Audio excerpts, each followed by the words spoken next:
사무엘상 8장 1절에서부터 5절입니다. 우리 같이 함께 읽겠습니다. 1절입니다. 사무엘이 늙음에 그의 아들들을 이스라엘 사사로 삼으니 장자의 이름은 요엘이요 차자의 이름은 아비아라. 그들이 브엘세바에서 사사가 되니라. 그의 아들들이 자기 아버지의 행위를 따르지 아니하고 이익을 따라 뇌물을 받고 판결을 굽게 하니라. 이스라엘 모든 장로가 모여 라마에 있는 사무엘에게 나아가서 그에게 이르되 보소서, 당신은 늙고 당신의 아들들은 당신의 행위를 따르지 아니하니 모든 나라와 같이 우리에게 왕을 세워 우리를 다스리게 하소서 한지라. 아멘. 오늘 말씀 가운데 하나님의 은혜가 넘치기를 간절히 기도합니다. 오늘 사무엘상 말씀 이렇게 시작합니다. 1절 이렇게 시작하죠. 사무엘이 늙음에 그의 아들들을 이스라엘의 사사로 삼으니 세우니 그런 말씀으로 시작이 되고 있습니다. 그 위대한 사무엘도 나이가 먹는 건 어쩔 수 없는 것 같아요. 안타까운 일이긴 하지만 우리가 성경을 보면서 또 다른 위대한 선지자들이, 또 다른 위대한 하나님의 지도자들이 또 세워지는 것도 감사한 일인 것 같습니다. 이 당시 사무엘이 얼마나 훌륭한 지도자였다는 걸 우리가 알고 있습니다. 사무엘 정말 대단한 지도자였고요. 사무엘상 8장 말씀은 이제 블레셋과의 전투를 끝내가는 단계입니다. 블레셋과의 전투는 사실 이스라엘 백성들이 질 수밖에 없는 상황이었습니다. 그러나 하나님이 역사하심으로, 하나님이 도우심으로 이스라엘 백성들이 기적적으로 이기게 되는 놀라운 역사가 7장, 6장 계속 그렇게 이어져서 전개가 되었지요. 우리가 미스바라는 말은 꼭 알아야 됩니다. 미스바 집회에서 회개하고 자복하는 마음으로 하나님께 기도를 올렸더니 하나님께서 도와주셨더라. 미스바 집회, 너무 소중한 집회였던 것 같습니다. 7장 17절, 우리가 8장 1절부터 읽었는데 7장 바로 한 절 말씀 전에 7장 17절 말씀에는 또 이렇게 기록이 되어 있어요. 사무엘이 얼마나 기도와 예배 열심이었든지 17절 말씀에도 나와 있습니다. 라마로 돌아왔으니 이는 거기에 자기 집이 있음이니라. 거기서도 이스라엘을 다스렸으며 또 거기에 여호와를 위하여 제단을 쌓았더라. 자기가 감당할 수 있는 모든 과정을 끝냈다라고 해서 가만히 있지 않았습니다. 그는 끝까지 하나님께 예배를 드렸고 기도를 드리기 위해서 최선을 다했던 사람으로 우리가 기억을 해야 될 것 같습니다. 집에 돌아왔다라고 해서 편안하게 쉬지 않았습니다. 집에 돌아와서도 끊임없이 예배를 드렸던, 하나님과 소통하면서 기도했던 소통의 리더였던 것 같아요.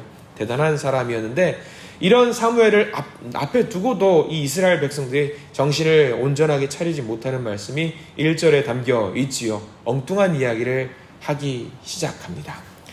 자, 왜 이런 생각을 하게 되었는지 우리는 내용을 보면 알 수 있습니다.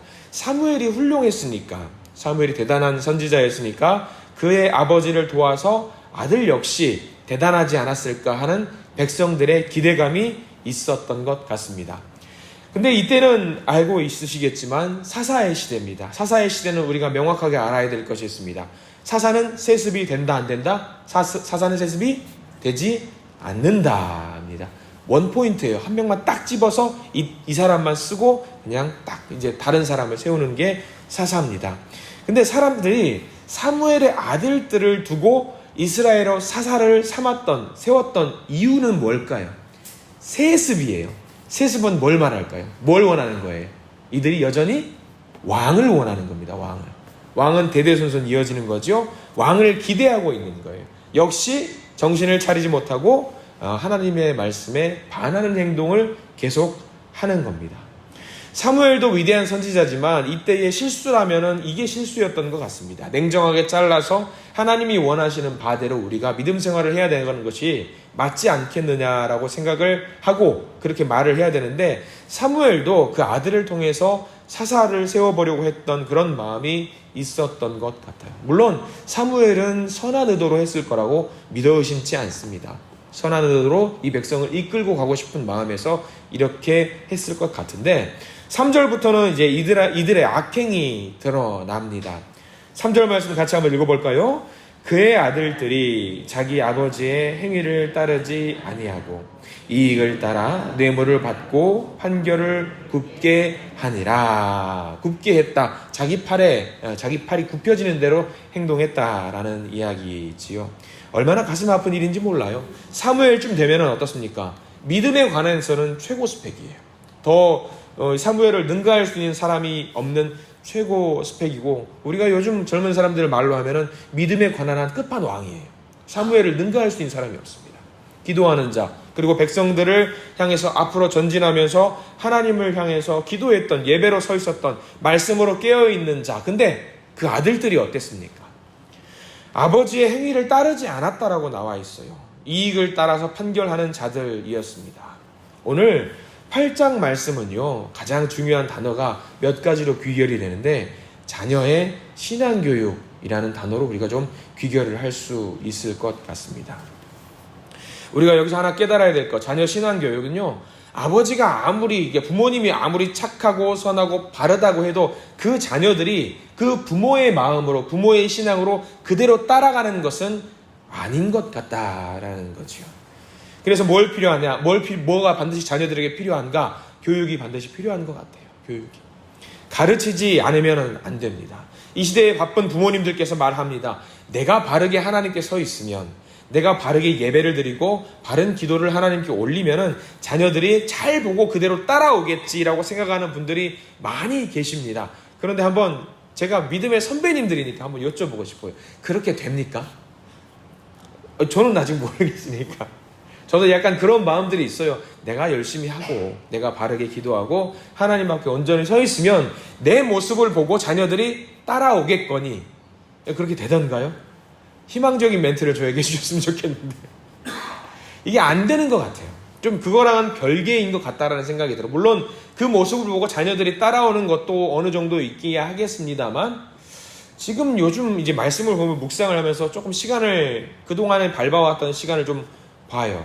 그게 잘 안 되는 것 같다. 제가 생각했던 대로는 잘 안 되는 것 같다라는 말이죠. 그러면 생각이 드는 겁니다. 정말 이 아이를 앉혀놓고 가르치지 않으면, 교육하지 않으면 하나님이 어떤 분이고 너에게 어떤 영향을 끼쳤고 얼마나 중요한지 잘 모를 수도 있겠다라는 생각이 드는 거예요. 중요한 거 가르쳐야 되는 것 같더라고요. 알려줘야 되는 것 같더라고요. 지금 한번 여러분을 되돌아 보십시오. 대한민국을 보세요. 우리 이 땅을 보세요. 대한민국을 향한 자녀들의 신앙교육 모습을 한번 우리가 점검을 해보았으면 좋겠어요. 아마 피부적으로 와 닿을 겁니다. 이 말씀을 드리면요. 일주일이 몇 시간입니까, 여러분들? 168시간입니다. 이 168시간 중에 자녀를 향해서 내 아이들, 내 딸 또는 내 손주, 내 손녀들을 위해서 신앙을 교육하는, 신앙에 대한 이야기를 하는 시간이 얼마나 되세요? 168시간 중에 일주일. 감이 다른 건데 1시간입니다. 1시간도 주일날, 우리 교회는 아직까지 없습니다. 제가 오늘 이 말씀을 드리는 거 아니에요. 이 시간 간밤에 제가 잠을 잘 못 잤어요. 이유가 있어요. 자, 보통 일반적인 대한민국의 신앙교육, 교회를 다니는 가정에서 아이를 위해서, 신앙교육을 위해서 이제 우리가 할애하는 시간이 가만 보니까 1시간이더라고요. 주일 11시부터 12시까지 1시간이에요. 보통 교회가 그렇습니다. 자녀들에게 교회 나와라, 예배 드리고 분방 공부하고 그 시간이 얼마다? 1시간이다. 168시간 중에 1시간이더라고요. 신앙교육을 위해서. 우리가 목숨을 걸고 신앙을 해야 된다고 말하면서 168시간 중에 딱 1시간 대한민국 교회에서 아이들을 위해서 신앙의 교육을 해서 할애를 하는 것 같아요. 조금만 죄송합니다. 오늘은 우리 가슴을 좀 후벼 파는 이야기를 좀 오늘 해야 될 것 같아요. 어제 간밤에 저만 잠 못 자니까 좀 억울한 것 같아서 억울한 것 같아서 제가 우리 교회 사역을 시작한 지 얼마 안 됐습니다. 그래서 제 스스로도 좀 평가절하고 좀 깎아내는, 가슴을 후벼 파는 생각을 좀 하게 됐는데, 저 이제 외부인 아닙니다, 여러분들. 그렇잖아요. 가족이에요. 한신 가족이에요. 그래서 제가 우리 교회를 보면서 간밤에 생각을 막 하면서 먼 산 바라보듯이 생각을 도저히 안 되더라고요. 그래서 어제 3시에 잤어요. 3시 3시까지 생각이 너무 많은 거예요. 이 머릿속으로. 우리 교회가 갖고 있는 현재와 미래와 앞으로 나갈 비전을 생각하니까 이게 마음이 좀 아프면서, 우리 교회를 위해서 뭘 해야 될까 생각을 하면서 우리 교회 아이들부터 잡아 나가야 되겠다고 생각이 드는 거예요. 오늘 말씀을 묵상을 쭉 하면서 대한민국의 교회가 168시간 중에 1시간을 신앙교육을 하는데, 자, 내 교회 한신교회는 어떨까? 내 교회 언젠가부터 자녀들을 향해서 이렇게 말해요. 교회에 와줘서 고맙다. 뭐가 고마워요? 와야지 당연히. 근데 어느 대학부터 우리 아이들에게 야 자녀들에게 신앙교육을 위해서 교회에 와줘서 고맙다. 그 말을 하는 우리가 된 것이 아닌가 생각이 드는 거예요. 사실 요즘 대한민국의 교회 학교에 아이들이 1시간이라도 교회에 오는 게 왜 오는 것 같습니까? 왜 오는 것 같아요? 안 오면 엄마 아빠한테 작살나니까 오는 거 아니에요. 혼나니까. 근데 우리 교회를 생각을 해보니까 그 1시간도 우리가 하나 생각이 드는 거예요. 너무 마음이 아프더라고요. 어제 오후 예배 끝나고 가온이가 했던 말이 있어요. 그게 하루 종일 제 가슴을 막 후벼 파는 거예요. 뭐라고 했냐면 할머니 왜 이렇게 빨리 가요? 그러면서 어제 저녁에 전화를 드려봤어요. 임명수 집사님 전화를 딱 드리면서 가온이 목소리가 너무 듣고 싶은 거예요. 그래서 8시 반에 딱 전화를 해서 집사님 가온이 바꿔주세요. 가온이 딱 전화를 했어요. 목사님 그러는 거예요. 그래서 왜 전화했어요? 그러는 거예요. 가온아 교회 빨리 끝나서 서운했어? 네 그러는 거예요. 그래서 왜 전에는 3시까지 있었는데 3시까지 없고 왜 빨리 가요? 그러는 거예요. 그러면서 여러 가지 생각을 했어요. 제가 우리 성도님들 붙들고 3시까지 제가 말씀을 전해야 되는구나 생각이 들면서 물론 말씀과 예배와 은혜가 나누는 거 너무 소중해요. 중요한 일입니다. 근데 문득 생각이 드는 게 가온이에요. 그리고 우리 교회 아이들이 생각이 나는 거예요.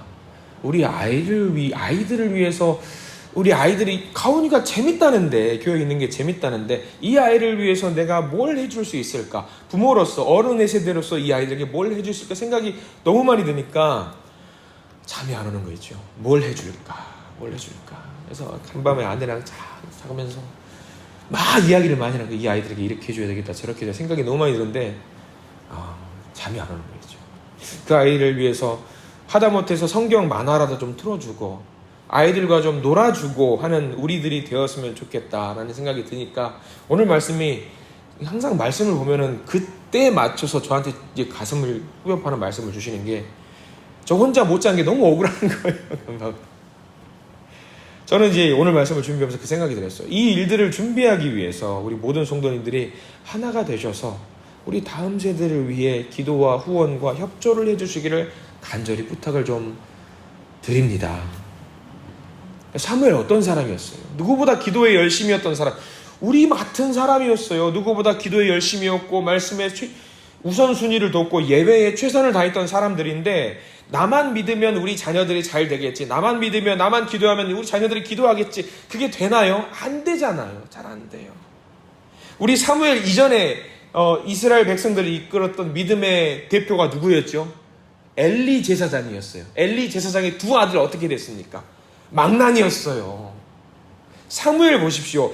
대단한 믿음의 대단한 사람이었잖아요. 근데 그 사무엘 선지자가 이 아들들이 어떻게 됐다고 했습니까? 이 아들들도 망나니가 되어버렸어요. 우리 어때요? 사무엘은 늘 믿음의 교육을 했었을 거예요. 엘리도 마찬가지였어요. 근데 우리가 지금 보세요. 사무엘이 이렇게 안 되잖아요. 우리도 어떻습니까? 우리는 168시간 중에 1시간도 못하고 있잖아요. 그럼 우리 자녀들은 어떻게 해요? 하나님 지켜주세요.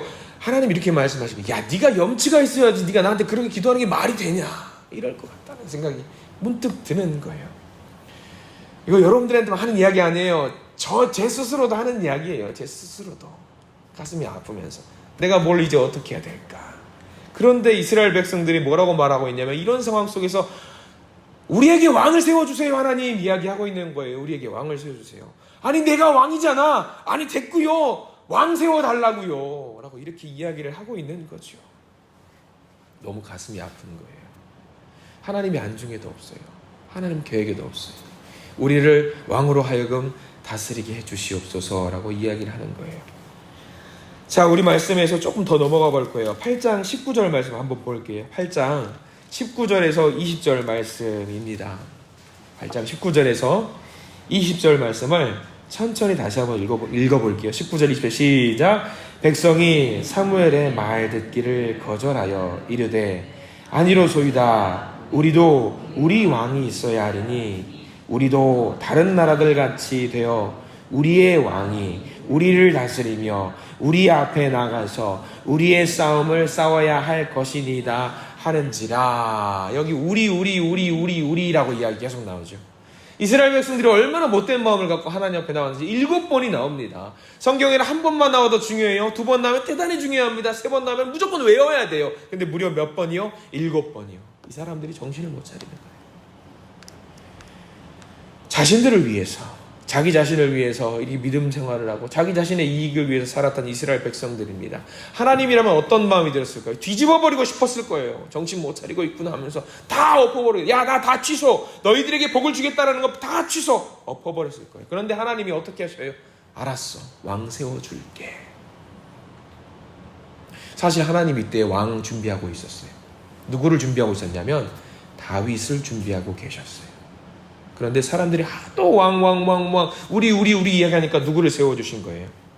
사울을 세워준 거예요. 사람이 사람의 힘으로 자기의 이익을 위해서 세운 왕 어떻게 됐어요? 그 사울로 인해서 이스라엘이 얼마나 망가졌는지 몰라요. 하나님의 뜻대로 했으면 얼마나 좋았겠습니까? 누구를 위한 왕인지가 중요해요. 누구를 위한 왕인지. 하나님을 위한 왕인지 아니면 사람을 위한 왕인지, 이게 너무 중요합니다. 사람의 뜻대로 우리를 위해서 왕을 세우면 사울이 됩니다. 하나님의 영광을 위해서 왕을 세우면 다윗이 되는 겁니다. 자, 우리 8장 말씀을 통해서 소중한 말씀들을 2가지를 주고 있습니다. 첫 번째는 우리 자녀를 위해서 믿음의 교육을 우리가 해나갔으면 좋겠어요. 자녀를 위해서 열심히 해야 돼요. 예전에 섬겼던 교회 이야기를, 좀 험담은 아니에요. 우리가 그것을 반면교사 삼아서 우리가 신앙교육을 해야 되는 건데, 뭐냐면 선생님들과 함께 어른들이 회식을 한다라고 하면 맛있는 걸 먹으러 가요. 그러면서 아이들 간식을 위해서 뭘 준비하는지 아세요? 김밥에 컵라면을 준비해요. 물론 아이들 잘 먹어요. 컵라면 너무 좋아해요. 아이들이 나가서 닭백숙을 좋아하겠어요? 컵라면을 좋아하겠어요? 아이들은 컵라면을 좋아해요. 근데 그 마음을 잠깐 봤으면 좋겠다는 거예요. 아이들에게 닭백숙만큼의 어떤 값어치가 있는 것을 주고 어른들이 컵라면을 먹는 게 맞는 게 아닌가. 예전에 제가 어렸을 때에 달란트 잔치, 천국 잔치 한다라고 하면은 아이들에게 어떤 선물을 주지요? 필기구도 주고 조금 좋은 것도 줘요. 왜 그런 걸 주냐면 학교에서 또는 집에서 그런 것들을 사줄 수 있는 형편이 안 되니까 교회에서 그런 걸 주면은 아이들이 그걸 보고 교회로 와요. 나 저거 받으러 가야지. 그 아이들이 연필 한 자루 받고 연필 깎기 받고 그걸 갖고 매일 와서 신앙교육이 돼요. 아, 나 교회 가야지. 교회 가면 또 뭐 받아야지. 교회 가서 받아와야지. 그래서 그 아이들이 멋 모르고 교회 왔다가 멋 모르고 하나님께 한 대 맞고 멋 모르고 신앙심이 세워주신 분이 여러분들이시잖아요. 그죠? 근데 지금 생각해 보실래요? 세상에서 줄 수 없는 것을 교회에서 줘야 되는데 믿음을 줘야 되잖아요. 그 아이들이 교회에 친숙하게 다가오게 하기 위해서 여전히 몽당 연필 주고 연필 깎게 주면 아이들 와요, 안 와요? 요즘 아이들이 얼마나 영악한데요. 요즘 아이들 핸드폰 100만 원짜리 이런 거 다 갖고 있어요. 다 그렇잖아요. 안 그러세요? 요즘 다 그런 것 같아요. 주변 아이들을 보면은. 그럼 그 아이들이 이 교회의 어떤 진입 장벽이라고 하잖아요. 이걸 넘어가기 위해서 여전히 몽당 연필 주며 교회 와라. 여전히 이거 줄게 와라. 요즘 아이들이 가장 좋아하는 게 뭔지 아세요? 이거 아셔야 돼요. 뭐 같아요? 여러분도 들어보셨을 텐데 문화 상품권. 왜? 그걸로 뭘 살 수 있어요? 인터넷 컴퓨터를 통해서 자기가 원하는 물건을 살 수 있고 게임 아이템을 살 수 있어요. 저는 그걸 주는 건 사실 개인적으로 반대인데 그만큼 아이들의 코드에 맞춰야 되는데 우리는 여전히 몽당 연필 주고 김밥 주고 와라 하는 거에 대해서 익숙해 있다라는 것이 드는 순간, 이게 어젯밤에 드는 생각이었어요, 여러분들. 우리가 자녀 교육을 위해서 뭘 코드를 맞춰야 될 것인지 생각을 해야 되겠더라고요. 물론 우리가 물심양면 기도하고 그들을 위해서 예배를 드려주고 하는 것, 그건 1번입니다. 그 다음에 우리가 아이들을 위해서 뭘 해야 될까? 우리가 한번 생각을 하고 기도를 할 수 있는 우리가 되었으면 좋겠다. 그게 1번. 두 번째, 이스라엘 백성들처럼 우리를 위해서 하지 말았으면 좋겠어. 하나님을 위해서. 우리가 그런 생각을 좀 오늘 했으면 좋겠습니다. 우리를 위해 살 것이냐, 아니면 하나님을 위한 삶을 살 것이냐, 하나님께 순종하는 삶을 살 것이냐, 이 문제에 대해서 우리가 명확하게 판단하고 하나님 앞으로 우리가 나아가면서 정말 좋겠습니다. 자, 오늘 선물로 주신 오늘 하루의 삶을 살게 됩니다. 나를 위해서 누군가를 왕으로 세우는 것이 아니라 하나님 한 분 그 자체를 나의 왕으로 세우시는, 섬기는 거룩한 하루가 되게 해달라고 기도하시기를 바랍니다. 그리고 내 자녀들을 생각하면서 내가 너희들을 위해서 신앙의 교육을 해야겠구나, 너희들을 위해서 더 열심히 기도해야 되겠구나 라고 생각하시면서 우리 그들을 위해서, 어린아이들을 위해서 또 기도하실 수 있는 우리 모두가 되시기를 간절히 소망하고 축원합니다. 기도하겠습니다. 주님, 그 위대한 사무엘조차 자식 농사에는 실패했습니다. 바빠서 전국을 다니며 기도하고 말씀을 전하고 하나님의 뜻대로 통치하는 가운데 그의 자녀들은 엉뚱한 길로 가버렸습니다. 지금까지 하나님을 붙잡고 살아온 우리 믿음의 세대가 다음 세대도 역시 우리와 같은 믿음의 세대로 일으킬 수 있도록 우리가 준비된 자녀들, 준비된 다음 세대를 길러내는 우리가 될 수 있도록 도와주시옵소서. 지혜를 주시옵소서. 결단하게 해주시옵소서. 그래서 우리가 하나님의 뜻을 다음 세대에 더욱 빛내고 꽃피우는 복된 하나님의 믿음의 세대가 되도록, 우리 교회가 되도록, 그런 믿음의 공동체가 되도록 지혜와 능력을 주시옵소서. 주님, 하나 더 우리를 위해 구하는 것이 아니라 하나님의 뜻과 하나님의 인도하심을 구하게 하여 주시옵소서. 이 시대를 하나님의 지혜로 끌고 가는 우리가 되게 해 주시옵소서. 오늘도 간절한 마음의 소원을 가지고 나와 기도하는 하나님의 자녀들 기도를 들으시고 하나님의 뜻대로 형통하게 해 주시옵소서. 예수님의 이름으로 간절히 기도드립니다. 아멘.